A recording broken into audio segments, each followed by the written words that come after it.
Wicket technique video మనం keeping ఎట్లా చేయాలో చూద్దాం.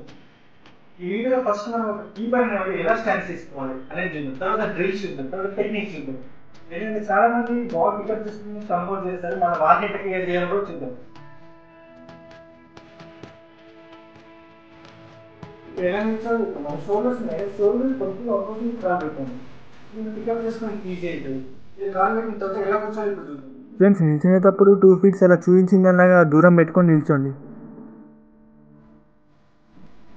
ఇక్కడ మీ నీస్ని బెండ్ చేసి గ్లౌస్ని కిందికి పెట్టి మీ స్టాండ్స్ అనేది తీసుకోండి.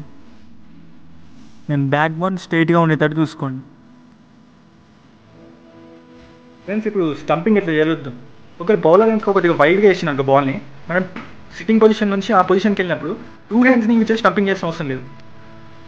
ఇలా సింగిల్ హ్యాండ్ని యూజ్ చేసి కూడా స్టంపింగ్ చేయొచ్చు.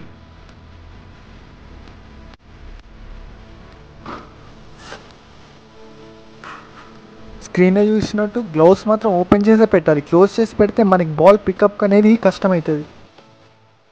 నెక్స్ట్ ఫాస్ట్ బౌలింగ్ కీపింగ్ వచ్చేసరికి ఫస్ట్ మనం స్ట్రైట్ నిల్చోవాలి. తర్వాత 2 కాళ్ళని కొద్దిగా దూరం పెట్టాలి. దాని తర్వాత గ్లౌస్ అనేవి కొద్దిగా ప్యాడ్ దగ్గర పెట్టి కొద్దిగా నీస్ని బెండ్ చేయాలి. దీని ద్వారా మనకి పొటెన్షియల్ ఎనర్జీ అనేది జనరేట్ అవుతుంది. ఎక్కడ బాల్ వచ్చినా మనం జంప్ చేసి పట్టుకునే శక్తి మనకు వస్తుంది.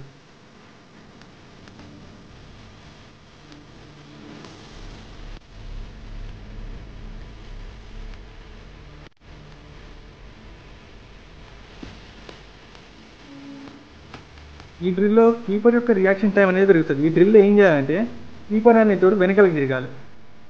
తర్వాత మనం ఒక బాల్ అయితే తీసుకోవాలి. ఆ బాల్ తీసుకొని కీపర్ దగ్గరికి వేయాలి. వేసే ముందు ఎస్ అని కీపర్కి సిగ్నల్ ఇవ్వాలి. దాని తర్వాత కీపర్ వెనకాల తిరిగి ఆ బాల్ని ఫాస్ట్గా కలెక్ట్ చేయాలి.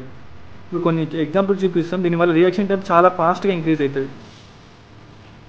ఎస్ ఎస్ ఎస్ ఫ్రెండ్స్, ఈ డ్రిల్లో అయితే మనం ఒక చైర్ తీసుకొని చూపించిన విధంగా చైర్ పక్క నుంచి కానీ చైర్ మీద నుంచి బాల్ వేయాలి. దాన్ని కీపర్ అనేది పికప్ చేయాలి.